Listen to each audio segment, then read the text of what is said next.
사도행전은 성령 행전이라고도 부릅니다. 예수님께서 십자가상에서 죽으시고 부활하신 후 제자들에게 나타나서 예루살렘을 떠나지 말라고 말씀하시면서 아버지께 약속하신 것을 기다리라고 말씀하셨습니다. 예수님의 부활을 목격한 제자들은 예수님 말씀에 순종해서 갈라몬이라는 산에서 예루살렘으로 돌아가 성령 하나님이 임하기를 기도하고 있었습니다. 그때 오순절날 기도하던 제자들에게 성령 하나님께서 임하시는 사건으로 말미암아 사도행전은 제자들을 통해 놀라운 일이 일어난 사건을 기록하고 있습니다. 하지만 제자들 스스로 그렇게 놀라운 일을 행한 것이 아니고 성령 하나님이 제자들과 함께 하셨기 때문에 놀라운 일을 제자들은 할 수 있었던 것입니다. 그래서 이 시간에 우리가 너무도 잘 아는 본문을 통해서 성령 하나님께서 어떤 일을 하셨는가라는 질문을 통해 말씀의 은혜를 나누고자 합니다. 첫 번째로 성령 하나님께서 하신 일은 사람을 변화시킨 일입니다. 우리가 너무도 알고 있는 사도행전 9장은 사울의 회심 사건을 기록하고 있습니다. 사울은 바리새파 중에 바리새파였고 바리새파의 최고 권위자였던 모든 백성들에게 존경받았던 사람 가말리엘의 밑에서 율법 교육을 받았던 인물이었습니다. 당시 바리새파 사람들에 대해서 바리새파에 속했던 적이 있던 요세푸스는 이렇게 말하고 있습니다. 바리새파 사람들은 스스로 율법 해석에 있어서 가장 권위 있는 사람들로 생각하였다. 자신들은 지도자적인 종파라고 자부심을 가졌다. 예수님도 바리새파인들에 대해서 이렇게 말씀하셨습니다. 모세의 자리에 앉아 있다. 그들이 행하는 것은 본받지 말아야 하지만 그들의 가르침은 따라야 한다. 마태복음 23장 2절 3절에 기록되어 있습니다. 사울도 바리새파 전통을 이어받았기에 율법을 철저하게 지키던 자였습니다. 그런데 오늘 본문에 보면 사울은 제사장들에게 고문을 받아서 예루살렘에서 다메섹이라는 곳을 향하여 가려고 하였습니다. 예루살렘에서 다메섹까지의 거리는 220km입니다. 당시에 교통수단은 낙이나 말, 동물을 타고 다니는 수단밖에 없었기에 이 거리는 하루 만에 갈 수 있는 거리도 아니고 이틀 만에 갈 수 있는 거리도 아니었습니다. 그럼에도 불구하고 사울은 예루살렘에서 다메섹으로 예수님을 따르는 자들을 잡기 위해서 향하였습니다. 이유는 바로 율법이 정한 기준에 의하면 신명기 21장 23절에 이렇게 기록되어 있습니다. 나무에 달린 자는 하나님께 저주받은 자다. 즉 사울의 눈에 비친 예수, 십자가에서 못 박혀 죽은 예수는 하나님께 저주받은 사람에 불과했습니다. 그런데 그 저주받은 사람을 자신의 신앙의 고백 대상으로 믿고 따르는 그 예수님을 따르는 사람들을 도무지 이해할 수 없었던 것입니다. 이 사울의 마음에는 그래서 9장 1절에 이렇게 말하고 있습니다. 여전히 제자들에 대하여 여전히 위협과 살기가 등등하여. 여러분, 살기 어떤 뜻인지 알고 있죠? 헬라어 원어의 뜻에 의하면 그는 제자들을 죽이고 싶은 마음으로 강하였다는 거예요. 그들을 죽이고 싶었다는 거예요. 그런 마음으로 다메섹으로 향하였던 것이에요. 여러분, 사람의 마음이 시시때때로 변하지 않습니까? 우리 하루 동안에 살면서 내가 아침에 일어나서 오늘은 이렇게 해야 되겠다 그렇게 생각한다고 하루 끝 무렵에 뒤돌아보면 마음먹은 대로 되어지지 않는 게 사람의 마음이잖아요. 그런데 사울은 그 220km 떨어진 거리를 가면서도 마음이 변하지 않았던 것 같아요. 오직 예수님을 따르는 사람들을 잡아야 한다는 일념으로 그는 열심을 품고 다메섹으로 향하였던 것을 알 수 있습니다. 사울은 자기의 타고난 지성으로 도무지 예수님을 믿고 예수님을 믿어 구원받는다고 주장하는 예수님을 따르는 사람들을 이해할 수가 없었어요. 여러분, 그렇습니다. 이 예수님의 십자가 사건 우리는 매번 들어서 당연히 믿음으로 받아들여지지만 세상 사람들이 볼 때 예수님은 하나님의 아들이시고 죄인들을 위해 십자가에서 죽으시고 다시 살아나셨다, 이 사건을 믿어야만 구원받는다, 이 사실을 받아들이는 것은 쉽지가 않은 것이에요. 인간의 이성으로는 이해할 수 없는 충격적인 사건이기 때문입니다. 사울도 마찬가지로 자기의 지성으로는 도무지 믿을 수가 없었고 또 당시 율법의 기준으로도 예수를 받아들일 수가 없었던 거예요. 왜 예수님을 그렇게 핍박하는 데 앞장섰던 사람들이 바리새파였는지 우리는 알 수 있습니다. 그런데 이 예수님은 그런 사울을 다메섹 도상에서 만나 주셨습니다. 우리 9장 4절 같이 한번 읽어보겠습니다. 시작.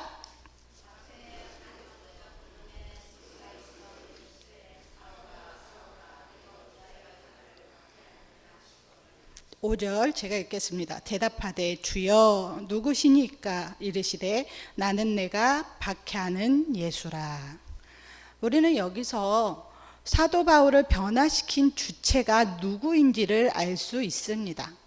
잔인하였던 사울, 뛰어난 지성을 가지고 있었던 사울, 그런 사울을 변화시킨 분은 그 누구도 아닌 바로 예수님이셨습니다. 바로 성령 하나님께서 사울이 예수님을 만나게 하신 사건입니다.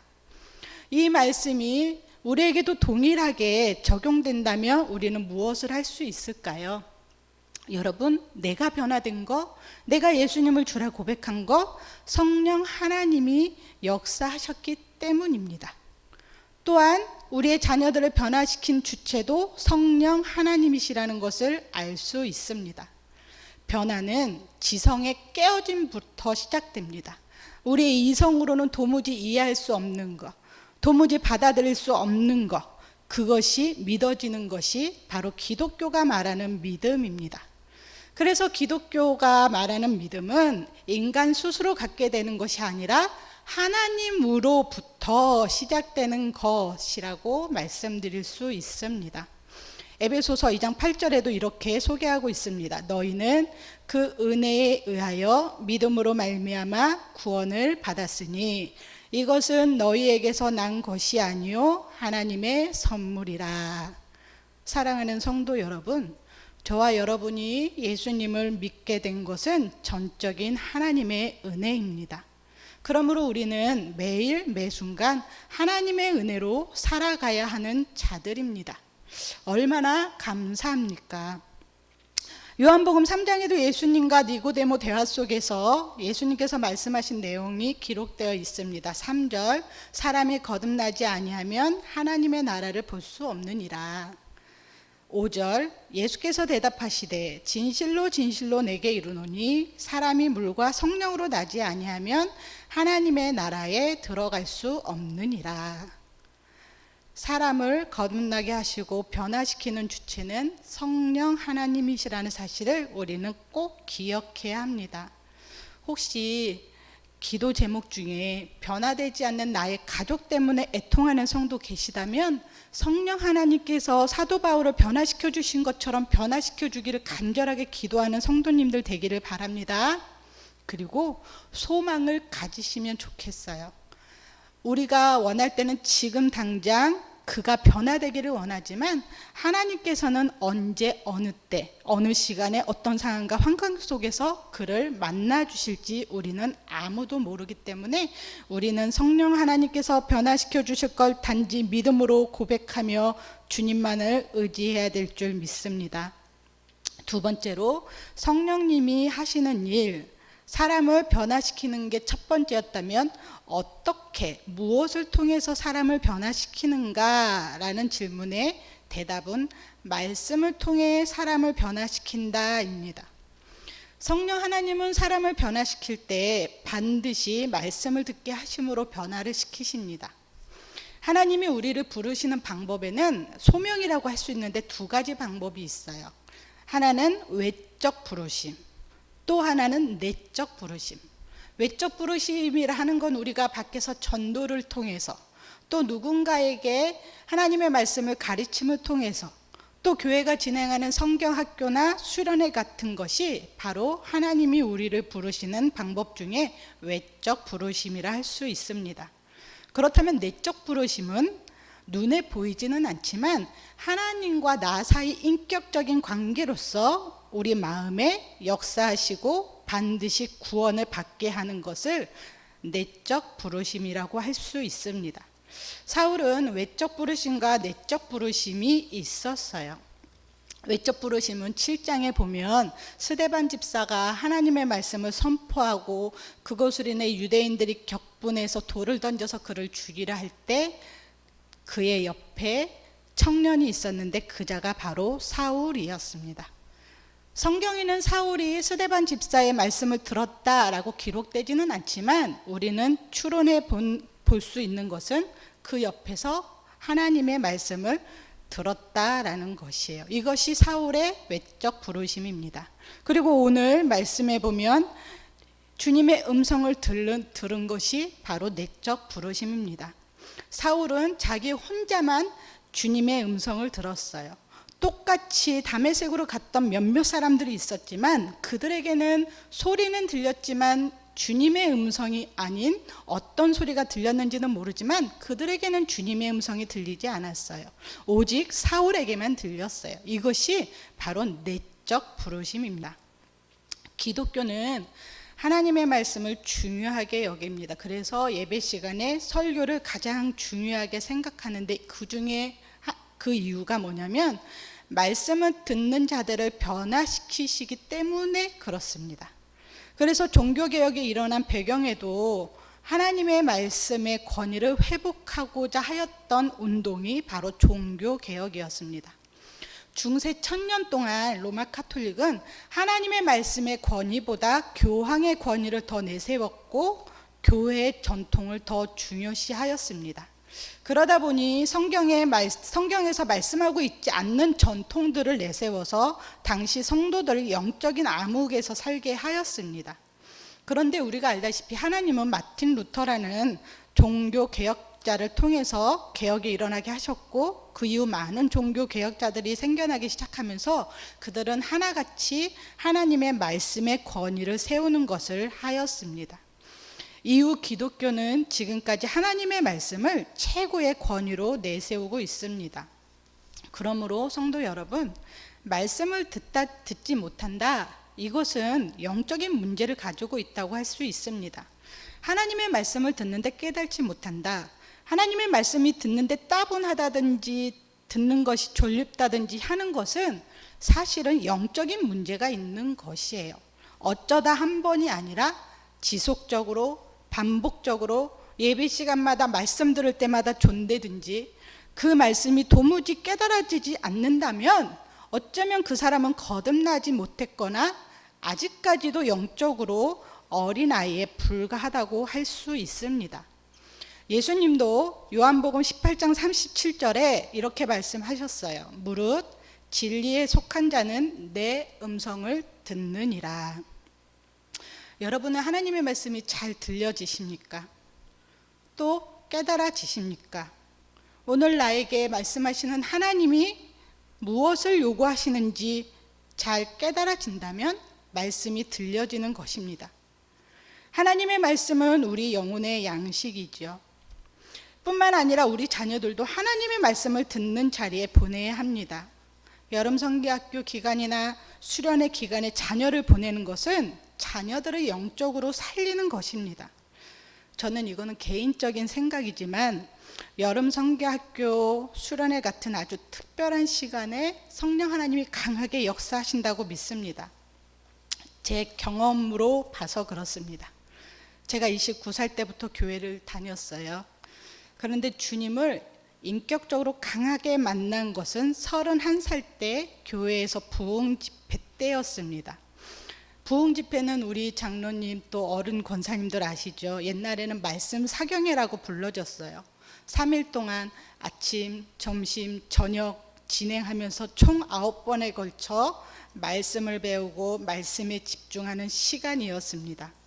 그때 저는 하나님의 말씀을 듣게 되었고 그 이후서부터 말씀 듣는 게 좋아졌고 말씀 들으면 깨달아지기 시작했습니다. 두 번째는 33살 때 전도자 훈련을 통해 나를 향한 하나님의 계획이 무엇인지를 깨닫게 되었습니다. 마지막으로 교역자로 부름을 받았다는 확신은 신학교 시절 책풀 시간이었습니다. 다 하나님의 말씀이 선포된 자리였습니다. 오늘날 안타까운 것은 교회가 말씀에 집중하기보다 어떻게 하면 사람들을 모아야 하기 때문에 프로그램을 더 의지하는 것이 아닌가 생각이 되어집니다. 물론 말씀을 전하지 않는 것이 아니죠. 말씀을 전하죠. 그런데 우리의 인식이 말씀보다 이벤트 중심, 말씀보다 프로그램 중심이라면 어쩌면 우리는 말씀을 귀하게 여기는 거라 말씀을 귀하게 여기지 않는 거라 할 수 있습니다. 제가 페북을 통해서 이런 거를 읽어보았는데요. 어느 교회에서 성경학교를 이제 진행을 하였어요. 저희와 같이 아마 토요일 날 진행을 하였던 것 같아요. 그런데 거기에도 아이들을 좀 재밌게 해주기 위해서 물놀이하는 시간이 있었는데 기상청에 비가 온다는 예보가 있었기에 선생님들과 교역자는 물놀이를 해야 하나 말아야 하나 이제 결정하는 그런 상황 속에서 하지 않기로 하였다고 합니다. 그런데 당일에 비가 오지 않자 후회가 들었다고 해요. 한 번에 끝낼 수 있는 것을 연기를 해가지고. 그래서 너무너무 속상했다고 합니다. 그런데 교역자와 교사들이 같이 모여 기도할 때 왠지 모르게 회개 기도가 나오더랍니다. 이유는 아이들과 함께 더 많은 시간을 두고 하나님의 말씀을 나누는 그 귀한 시간에 놀이를 더 중요하게 생각하였다는 것을 하나님이 깨닫게 하였기 때문입니다. 그러면서 마지막에 이런 내용을 남겼습니다. 성경학교에 아이들에게 말씀보다 이벤트를 더 열심히 준비한 제 자신이 회개하는 시간이었습니다. 여러분, 제가 이 말씀을 드리는 이유는 교회를 비판하기 위함이 아니라 우리 자신, 우리 교회는 어떠한가 생각해 보자는 것입니다. 우리 교회도 무엇을 더 중요하게 생각하는지, 말씀보다 이벤트를 더 중요하게 생각하는지, 말씀보다 더 중요하게 생각하고 있다면 그만큼 우리는 말씀을 약하게 중요하게 생각하지 않는 거라 할 수 있습니다. 이거는 오늘날뿐만 아니라 과거에서부터 계속 있었습니다. 아이들만 예를 들자면 아이들이 교회에 오게 하려면 재밌어야 되고 그래야 교회에 오면 말씀이라도 듣지. 아이들에게 또 말씀 가르친들 그 아이들이 무엇을 알겠어? 이런 생각은 오늘뿐만 아니라 과거 10년 그 이전부터 계속 생각했던 사상입니다. 어른들은 어떨까요? 도대체 교회가 은혜가 없어. 말씀만 강조하니 너무 딱딱해. 여러분, 교회를 하나님께서 왜 세우셨다고 생각을 하십니까? 하나님의 말씀에서 우리는 해답을 찾아야 합니다. 제가 지금으로부터 정확하게 몇 년 전인지 기억이 나지 않지만 어느 기독신문에서 이런 글이 실린 것을 보게 되었고 생각하게 되었어요. 아이들 대상으로 앙케이트 조사를 했는데 그 대상은 교회 다녔다가 안 다니는 친구들이었어요. 그래서 그 친구들에게 왜 교회를 다니지 않니? 라는 질문에 한결같이 아이들이 교회와 학교와 다를 게 없어요 라는 대답이 지배적이었어요. 여러분, 교회는 세상에서 가르치지 않는 것을 가르쳐야 합니다. 하나님의 존재에 대해 인간은 죄인이라는 것, 하나님은 하나님의 자녀들에게 요구하는 것이 무엇인지를 성경을 통해 가르치지 않으면 그 어디에서도 하나님의 말씀을 들을 기회가 없습니다. 사울을 변화시킨 것은 성령 하나님이셨고 성령 하나님은 그가 주님의 음성을 듣게 하심으로 변화시켜 주셨습니다. 말씀을 가르치는 건 사실은 쉽지 않죠. 준비도 해야 되고 또 나도 알아야 되고 또 말씀을 가르친다고 해서 사람이 금세 변화되는 것도 아니고 또 상대방이 말씀을 듣지 않으면 헛것이죠. 그렇기 때문에 많은 어려운 과정이 있고 유혹을 받는 게 말씀을 가르치는 자리입니다. 그러나 성령 하나님은 교회 역사를 통해서든 말씀을 통해서든 우리에게 가르치는 건 말씀을 통해서만 사람이 변화되는 거고 말씀을 통해서만 교회가 세워진다라는 것을 우리에게 가르쳐주고 있습니다. 그래서 사도 바울은 변화된 이후에 사도 바울은 디모데에게 교회에 대해서 물려줄 때 너는 말씀을 배우고 때를 얻든지 못 얻든지 말씀을 전파하라 라고 말씀하셨습니다. 그런데 그 앞에 하나님의 명령으로 엄히 말하노니 라는 말씀을 하였어요. 사랑하는 성도 여러분, 하나님은 사울을 변화시킬 때 말씀을 통해 변화시켜 줬음을 우리는 다시 한번 기억했으면 좋겠습니다. 우리 중고등부가 지금 수련회 중이고 앞으로 유초등부, 성경학교 또 청년부 수련회가 있습니다. 우리가 기도할 제목이 무엇일까요? 우리 아이들이 말씀으로 변화되기를 기도해야 될 것입니다.